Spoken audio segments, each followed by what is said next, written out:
Hello everyone, welcome back to Module 6 of the Functionality program in the Bit by Bit series. Now this is the third video and we spent the first two videos reviewing. Now initially I was planning on having a similar project to the REPL module we did in the previous section. However, I feel like we have not necessarily learned the proper information to build a whole new application yet.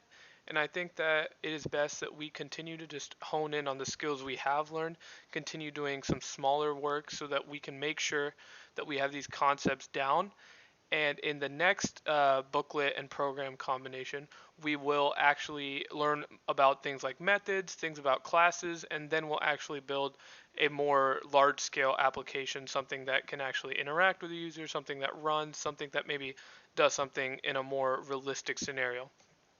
But for this specific module, I'm going to have two more videos, including this one, where we're really just going to focus on some of the more intricate details and making sure that we understand the syntax and how all of these things work that were introduced in the functionality booklet. So you can use the same REPL, you can create a new REPL that we've been working on. It really is up to you. I went ahead and just cleared out what I had in the REPL. If you want to save it, then obviously just create a new one. Now I'm going to copy and paste these three comments into my code. So these are the three things we're going to focus on for this video. Firstly, we're going to write a function that's going to swap items in a list based on their location. Secondly, we're going to use loops to find the largest number in a list. And finally, we're going to talk about list comprehensions, which are a sort of cool way to speed up loops. And they're sort of a combination of loops and indexing. And so we'll talk about how they work too. So let's get started and first do the function to swap items in a list. Now, the reason that I think that this is an important concept is you often have to reverse a list, you might have to get specific numbers, you may have to swap items. So all of these things are linked, but oftentimes people struggle with them just because it sometimes can take a little more thinking to actually perform them correctly than it may seem at first glance. So what we could do is if we create a list like my list and just put some numbers in it, we'll just put 1, 2, 3, 4, 5. Now, we may want to switch maybe the 2 and the 4. And there's really two ways we could do this. One way we could do this is we could just create a copy of my list. So we could do something like, we could use like the built-in copy function.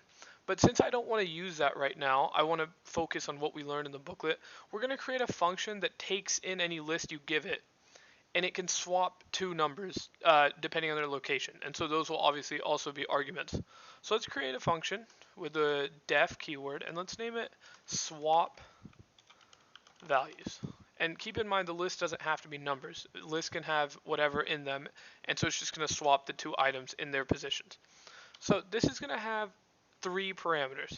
It's initially going to have the list parameter, so we don't want to name it list because that's a special word in Python. So we can name it list arg, something like that, maybe list argument.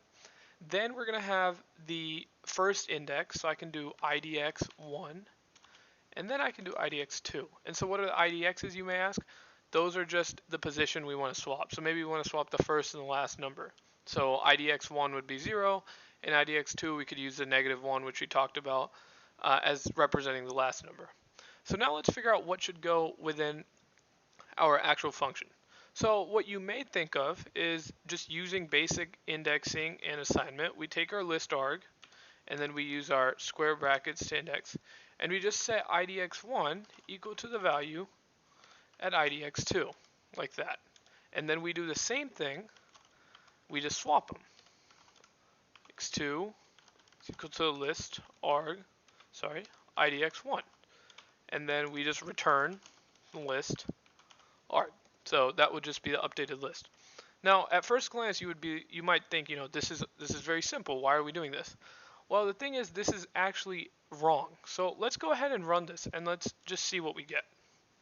And if you want to stop the video and try to figure out what may be wrong, feel free to do that. That's always a good thing, and it's always better if you can figure things out on your own before having to watch it actually implemented or explained.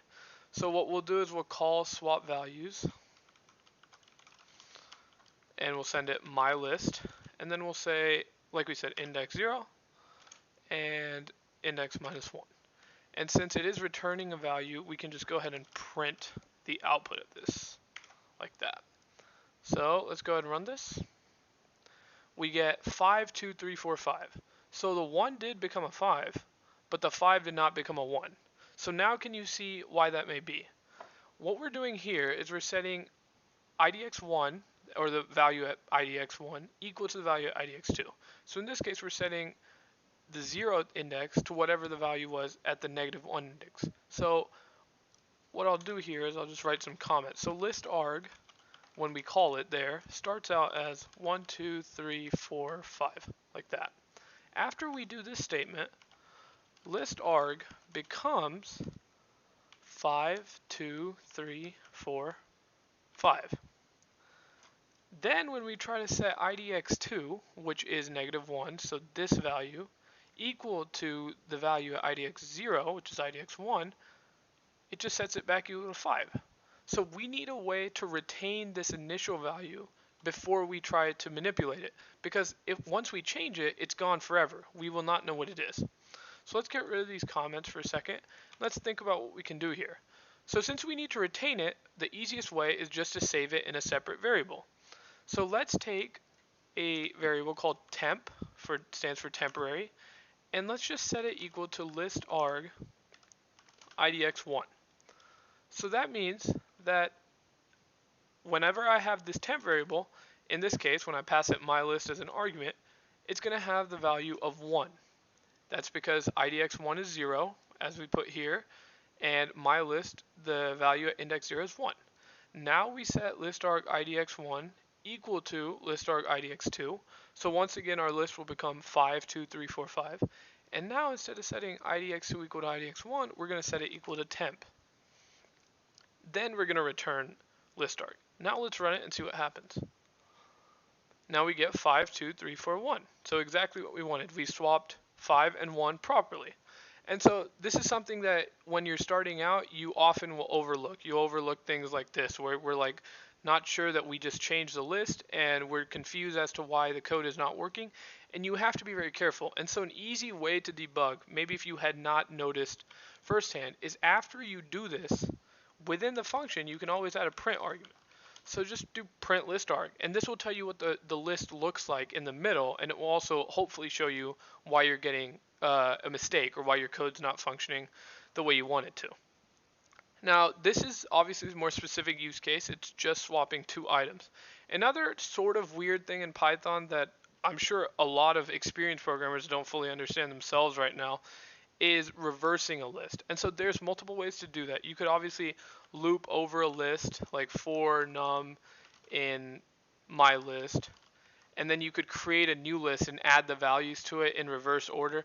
But we haven't really learned about adding values to a list in that manner. We haven't learned about methods, which I said we'll talk about in the next book. So right now, let's just focus on a sort of unique way to make a copy of a list and get us reversed order. And the way to do that actually comes from indexing. It's an extension of indexing. So if I have my list, then obviously we know it's just 1, 2, 3, 4, 5. Then I can index it, so I can do 0 through the end. I can do 0 through 3. I can do whatever indices I want. But you can actually have a second colon, and the second colon, the number that comes after it, is what we call the step.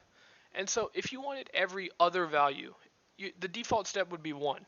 You can make the step 2, or you can make the step 3. And so maybe you have a list of numbers and you just want every third number. Then you would use the step feature. Now the way to reverse it is we're actually going to leave both of the initial numbers blank. So you're just going to have 2 colons, which I know looks quite strange. And then our step is going to be -1.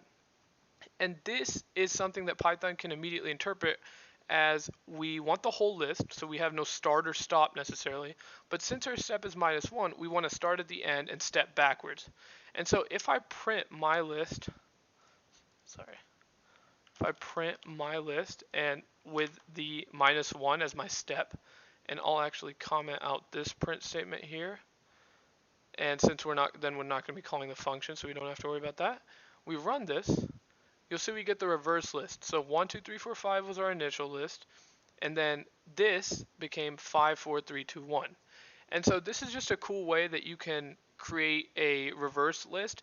The issue with this method is that it is not memory efficient. So we talked about how lists are mutable. So if you create a new list, you have to allocate a new space in memory. And whenever you do this specific syntax that I outlined here, you're actually making a copy of the list implicitly. You're not saying I want a copy, but that's what the code is doing. And so it's allocating a whole separate location to create this copy. And so the copy is no longer bound to the initial list. So it's not the most efficient way, but for a small list, it obviously does not matter. For something that's 5 numbers, that's very little memory. And so it's just something useful to know. So now that we have all of this, I'm just going to go ahead and comment out all of this using our multi-line comment. So we talked about those, and to do that, all you do is triple quotes at the top and triple quotes at the end. And so this lets you comment out anything in the middle. It takes it as a string, and it no longer really affects your code. So now let's move to the second thing, which is using loops to find the largest number in a list. So this is something that's very commonly used even in larger applications. And there is a method to do this. A one-line solution is what we like to call it, or a one-liner. But for right now, let's try to focus on using a loop because that's what we talked about in the booklet. So sometimes it may be largest, it may be smallest, it may be a specific condition being met. Whatever the case is, you might want to have to look through a whole list and figure out something about it, something about an individual element. So it's very clear we're going to be using a for loop because we want to iterate over the list. So let's create a new list. We'll do second list. And this time we'll make it sort of randomized. So 4 to 10, 5, 34, and 7. Something like that. So just, you can choose whatever numbers you want, obviously. And the basic syntax, once again, for the for loop is for some variable. You can choose num in second list. So now we have to think a little bit about what we want to do and how we want to achieve it. So what all this loop is going to do is it's going to go over each number one time. But we want to find the biggest number. So what's the best way to do that? Well, what we could do is we check each number against the previous largest that we have, and if it's bigger, we update its value. So the most common way to do that, we can say another temporary variable, we can do temp max and set that equal to 0. So this is going to hold whatever largest number we have, okay? Now, what we're going to do is if, and we have not done a full discussion about if statements, but they're very self-explanatory. They're really just checking if a condition is true. So we're going to say if num, which is going to have the current value of that item in the list, is greater than temp max, which is starting at 0, then we're going to set temp max equal to num. And if not, then it's just going to continue. Now, this may be a little confusing at first, so let's just think in a little bit of detail about how this is going to work. So num is going to take each of these values, 4, 2, 10, etc. So first pass, when we're going through the first number, num is equal to 4, and temp max is equal to 0. Now, is 4 greater than 0? It is. So temp max becomes 4. Then we get to the next one, which is 2. Is 2 bigger than temp max? Now, temp max is currently at 4. It's not, so temp max is not going to change. And so this way, when we get to 10, then 10 will be greater than 4 and we'll update it. And so what this will let us do is it will let us loop over the list while maintaining the largest number that we've encountered so far. Now, once we've gotten through the end of the list, we'll have temp max will be our final largest number in the list. And so we can just go ahead and print temp max like that. If we run this, we get 34, which is the largest number in our list. So once again, very simple implementation, just a few lines of code, but it takes some thinking, it takes some getting used to, because often when we're thinking about things in just daily life, we don't think about them this way. We look at a list and we just figure out the largest number. We're not like, is this bigger? We don't necessarily work in a sequential manner, but it is quite intuitive once you start doing it. So now the final thing is list comprehensions. So I'll go ahead and once again just extend out the comment here. Just do the 3 quotes, and so all of this is commented out, and you can uncomment it if you want to keep it or play around with it. So list comprehensions are a faster way to create new lists or iterate over lists. So just as a refresher, one of the things we talked about in the previous video, if we want to take a list and add 2 to every number, so we'll do third list equals 1, 5, 3, 8. If we want to add 2 to every number, then the most, traditional way would be for num in third list, and we would actually have to enumerate because we would need to index. So for idx num in enumerate third list, we would say new value is equal to num plus 2, and then we would say third list idx equals new value. And so if we just ran this real quick and then we printed what third list becomes, we get 3, 7, 5, 10. So 1 plus 2 is 3, 5 plus 2 is 7, etc., etc. So this is obviously a very traditional way, and it makes normal sense. You get the value, you add 2 to it, you update it. The issue is that this is not the fastest approach. And for 4 numbers, I'm sure it felt very fast. It did it almost immediately. But if your list has thousands, millions of items, this can't. For loops in general will always take a while because that's just the nature of how loops work. They're slow. They do one step at a time. So a faster way to do this is what we call a list comprehension. So we'll keep this code in right here that we have third list, and we'll make another list. Let's name it another list, and we can just make it this exact same value. So keep in mind, it will be a different list because lists do not point to the same memory. They each have their own memory, but it will have the same numbers so we can compare. And so the traditional syntax for a list comprehension is you put it within brackets similar to a list, and then you're going to actually operate in the same way as a for loop in terms of syntax. So I can do for num in another list, and then what I'm going to put here is I'm going to put the actual function I want to do. So I'll do num plus 2 for num in another list. And so there's 2 ways that we can interpret this. Firstly, I would say that I would put parentheses around the num plus 2 so we can clearly separate what is the exact function and what is just the general syntax. And so you can see how this is really very similar. It's for num in another list, and the only sort of strange thing is a num plus 2 just sitting at the beginning. And it's sort of like a non-intuitive way to speak almost. You're adding 2 for each item in this series, but it does the same job. And so what we can do is either we can just update another list, and so this would probably be the most similar thing to what we did in this loop. We're updating the list in and of itself. This is what we call in-place modification, and it's something you can do in mutable types. We could also just make this a different list altogether, modified list, and print that. It shouldn't really matter, but let's just do modified list, and let's print it out.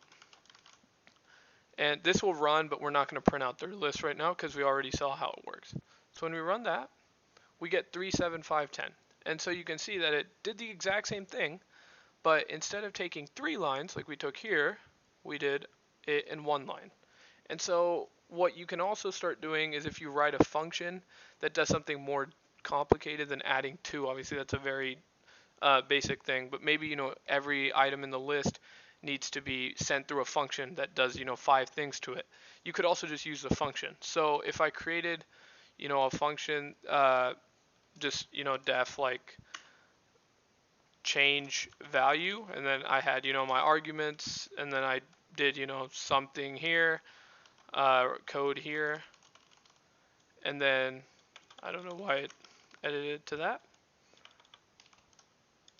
and then I returned a value like that. Obviously there's nothing here, but you understand the concept. Then I could also just do something like change value num, and this would just put the outputted value. So maybe the function squares the number and then adds 5 to it. The bottom line is that list comprehensions, whenever you can use them, you should, because they're much faster. And the reason they're faster is they use something called vectorization. And so vectorization essentially does many steps which are similar at one time. So in a for loop, like we have here, we go through each value and we one at a time we update it. So we get the first number, we add 2 to it, we set it, we index and assign. Then we do this same thing, and then we do it again and again until we're at the end of the list. With a list comprehension, because each number is being sent through the same function, we actually are able to speed this process up by doing it at once. And so this is something that gets into hardware, it gets into more intricate details about how computers work, and so that's not as important. But what is important is that list comprehensions are what experienced programmers prefer because it's much faster, and so it's good to get into a habit of using them whenever you can.